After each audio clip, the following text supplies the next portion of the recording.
What is up, basketball fans? I am Jason Burgos for Sportsnaut.com, and I have the pleasure of being joined by one of the best beat writers in New York sports, people, and that means something because this is the best market for sports, and that is SNY New York Knicks reporter Ian Begley. Ian, thanks so much for the time today. Hey, Jason, what's going on, man? I appreciate the kind words. I've been a big fan for a long time. Been looking forward to talk to you. So I have a ton of questions about the Knicks. This is a team I've loved most of my life as a lifelong Knicks fan. Now, Tom Thibodeau channeling kind of this classic Knicks defense in this very offensive era of the NBA in 2023. I absolutely love it. I love it.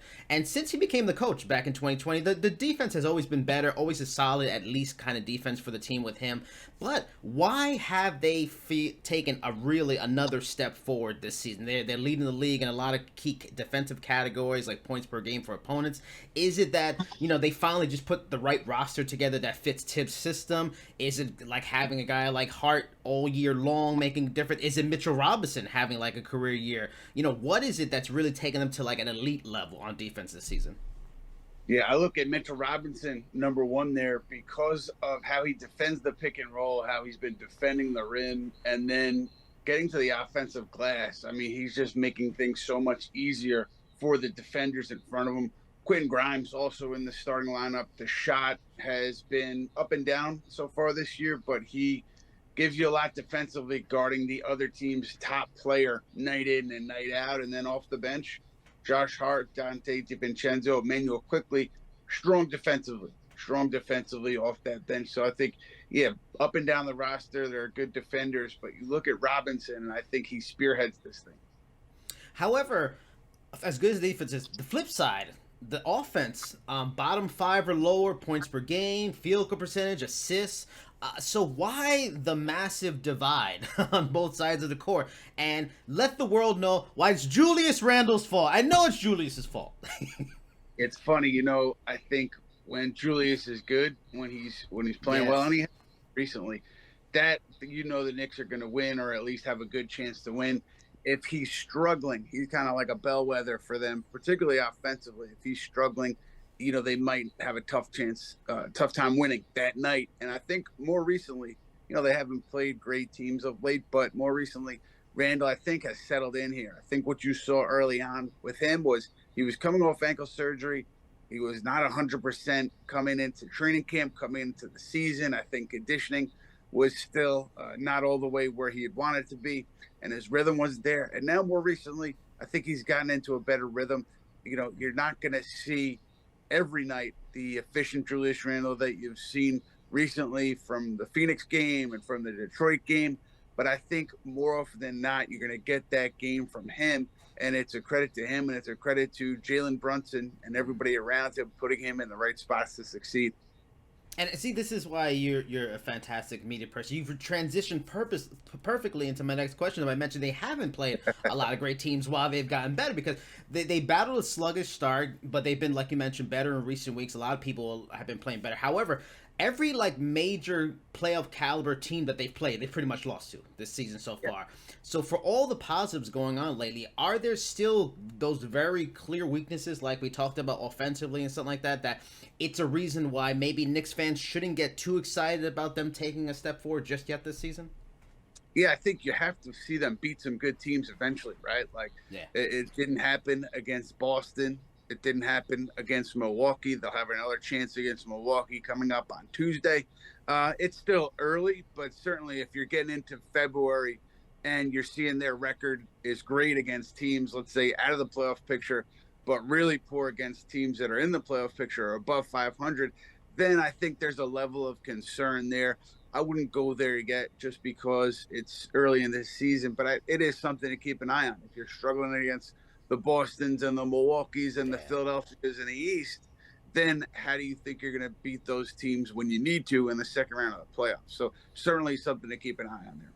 Now, I want to go back to Julius Randle, because Julius is very talented. This guy was like an MVP level candidate a few years ago, but he's heading towards like Amari Stoudemire levels of frustration. Because while Stat had the injury issues, like his inconsistency on a year-to-year basis is wild. Like every single year, he's alternated an off year with an all-star year. Unfortunately, this is kind of looking like an off year. Maybe it's heading to that better place because of the injury issues and stuff like that. Like, should fans, because fans have been calling for years because of that frustration, oh, trade him, trade him, trade him. Should just Knicks fans come to grips? They can't really trade him. It's a difficult kind of, with his contract, with his up and down play, to trade him. Is there a way? Do you see a light at the end of the tunnel? Is it the ankle issues, like you mentioned, and he can get back to the All-Star he just was last season?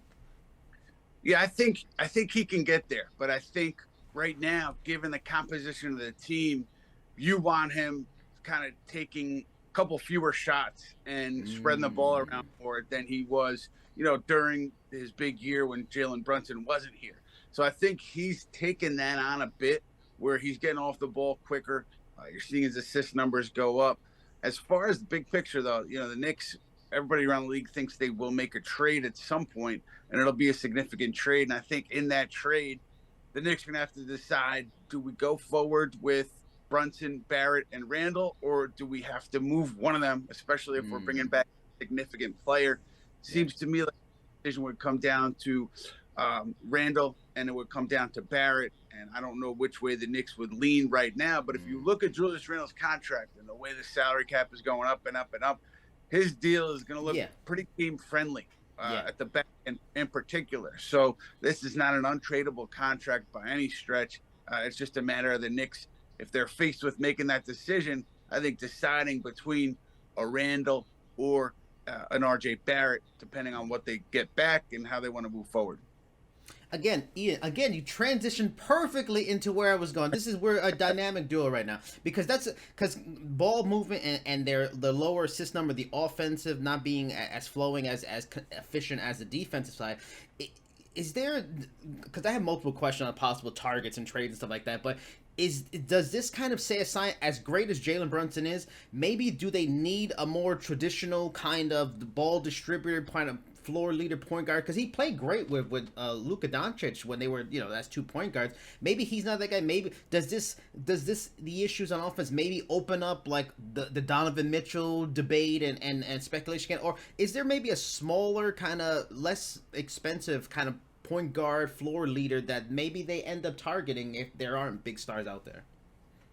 Yeah, I'm not sure if they would go after a ball handler, a distributor, only because the ball's in Brunson's hands so often, and I don't think that they would change that for another lateral move, let's say, to bring in another guard. I think that changes if they make a significant move, bringing in a top big guy or a big time shooting guard. But I don't think you're going to see them go after traditional ones, guys who set the table, because that's Brunson. And also, even if he's not a traditional point guard in the sense of being a pass first point guard, he's getting significant amount of assists of late, and Julius Randle and RJ Barrett have the ball in their hands a lot. So there wouldn't be room for another ball handler. I think if you're looking at a smaller upgrade, I think you're looking at maybe shooters. They could use shooters, maybe a wing defender, because they don't have, RJ Barrett, Quentin Grimes, they don't have that big defender who can go out and guard the Kevin Durant's and the Paul Georges and the LeBron James. Quentin Grimes is a great defender. He's just undersized against those bigger guys. So maybe that's the, lesser move that they look for. That's not that huge swing. But I'd be surprised if they went after a traditional ball handler with that move. So I'm going to throw out a few names, and because the way the standings are, and if the standings hold, certain big blockbuster trades they will kind of connect to or don't maybe look as like Joel Embiid is definitely not going anywhere with how good the 76ers are playing.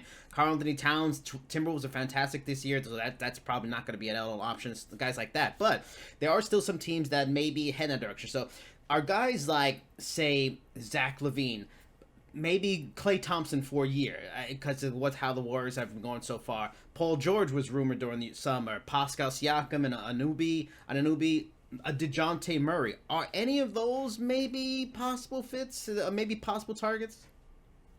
Yeah, you look at Anunoby, the Knicks have had interest there in the past, and the price was pretty high last Yeah. year around the trade deadline. The thing that I wonder though with any Nick Raptor trade is how does this Knicks Raptors look Yeah. into Yep. things that prevent them from doing any business on the basketball side because of what's going on in the courts. I would think if the Knicks kind of made the Raptors a huge offer, higher than any other team that was interested in Anunoby, they wouldn't say no. But I think you'd have to pay a tax there if you're in the Knicks because of what's going on between the teams in the civil court here. But then you look at those bigs. You said it right, Embiid, Towns, unlikely to go anywhere based on what's happening right now in the standings. And so you look at Toronto. The one thing that I would keep an eye on, and it's not now because the Clippers are all in on trying to win this season. They know their window is short with James Harden, so they're not going to make an in-season trade of a Paul George. But Mm. maybe after the season, if things don't go well and they know they can't come to an agreement with George, maybe they look to move him then. But in Mm. season, it's rare to see those kind of moves happen, particularly in the context of the Clippers, where they've got to win this season or there's going to be big changes. Is LaVine maybe the most notable option since it seems like he wants to be moved, the team wants to move him. There's been links to the Knicks. Is that possible, or is that more talk and that really doesn't seem realistic for the Knicks? They had talked to Chicago last year, a couple of months ahead of the deadline, about LaVine, and they exchanged ideas, I think, but obviously nothing came to fruition. I think the Knicks could have traded for him in the offseason if they wanted to put together a strong offer.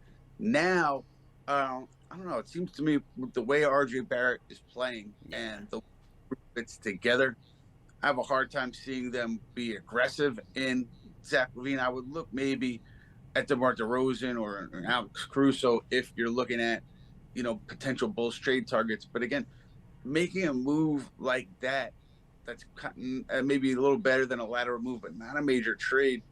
You have this rotation that's set right now. So you're going to rock the apple cart. It depends on obviously who you move out, but you would have to create significant minutes in this trade, and that means trading a significant player on your roster to bring in somebody who's going to play regularly. So I mean, I could. That's why I think this smaller move is unlikely for this group unless they're really struggling around the trade deadline.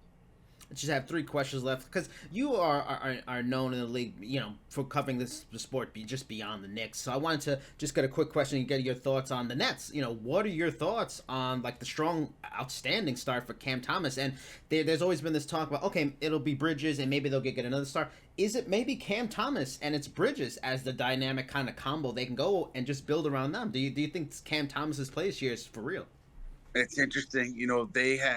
They had Cam Thomas on a really short leash for most of his net tenure to date. I know they had some injuries and he played last year. He played well, but he wasn't getting regular minutes over the course of the year. That's obviously changed this season. I think he has changed the calculus a little bit for this group because, you look at what the plan was prior. They signed Cam Johnson to this long extension. You have Bridges under contract.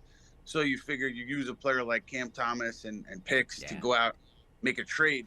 But I don't know if you can make that trade with Cam Thomas at this point, given how he's playing. Maybe they see it differently. Maybe they still see Cam Thomas as the avenue to the next guy. So if nothing else, he's increased his trade value significantly. But I would think, excuse me, they're more apt to hold on to Thomas because of what he's done. Now, does that make them less likely to go out and make a significant trade? I don't think so because they still have the draft capital. They still have veterans like O'Neal and a Dorian Finney-Smith who have trade value, so they can still swing a deal. I can't see based on the trajectory of Thomas and the way things have gone between him and the Nets that they would move him anytime soon. A lot of people are looking at like because the Kings were the big surprise team last year, really jumped forward, took major leaps. Two teams that are really playing well. Magic have been fantastic, and there was clearly signs last year of the upside they had. And also the Pacers. The Pacers seem like just a little bit better defense away from really being on the cusp of like Kings level surprise. Do you think both of those teams are legit for real? Can either one of them be the Kings of this season? Yeah, the Pacers, offensively, they've been fantastic. I Yeah. just wonder defensively if they can get to that level where you need to do what the Kings did last year. I think that they have some good individual defenders, and maybe the offense carries them through. I know Obi Toppin, former Nick, has been playing really well for them. They've got Buddy Hield there, and there was talk, according to the Athletic, of him getting moved. But I don't know. I think that he gives them something that they need. So maybe now that they're having success, it's a little bit different. But if you're talking about those teams, I would think the Pacers have the best shot to do something. I have questions about them defensively, but maybe the offense is good enough to carry the day there with Halliburton and just the really strong core that they have there under Rick Carlisle. All right, last question. How weird, because you've been around the sport for a long time, been around the Knicks for a long time. How weird is this Evan Fournier situation? I feel bad for him because guy's still in like prime years of his career, could be playing somewhere. Not saying he's going to be a superstar, but could be playing somewhere and doing something and contributing. But the Knicks have been holding on to him, no plans to really use him. Could you explain to Knicks fans why there's kind of this perceived value on him that he can be a key in completing maybe a blockbuster trade, or is it kind of to the point where he's just got a tough contract to trade, and that's part of why he's kind of just seems stuck in New York? I think one thing you're seeing is with the new CBA, teams are going to be looking to shed salary, shed money from their cap, and Evan Fournier, as an expiring contract, really has value there. So your team getting close to the trade deadline and you see that you're around the luxury tax, but you don't want to be above the luxury tax this year, or you want to take yourself out of a potential repeater tax situation, trading for Evan Fournier, trading a player who's on your books for multiple years for Evan Fournier allows you to shed salary. So that's one scenario. And I think that's one reason why the Knicks have held on to Fournier for as long as they have, because I think they see value in the contract from that respect. Now, the other piece of it is Fournier can still play, right? He can still shoot. And I think if he had a regular role, he could show you that. So if you're a team that feels like they're on the precipice and they need another shooter, that's where Fournier's value comes in too. I can only assume that the conversations around the trade deadline last year and trades in the offseason didn't meet what the Knicks were looking for. I know they talked to Antonio in the offseason, and I think that there was just a disagreement over draft compensation and which way it should go in a potential Fournier to the Spurs trade. So maybe those talks get to a point where it makes sense for both sides getting closer to February. But right now, I think Fournier is going to be sitting tight outside of this Knick rotation, barring any injuries.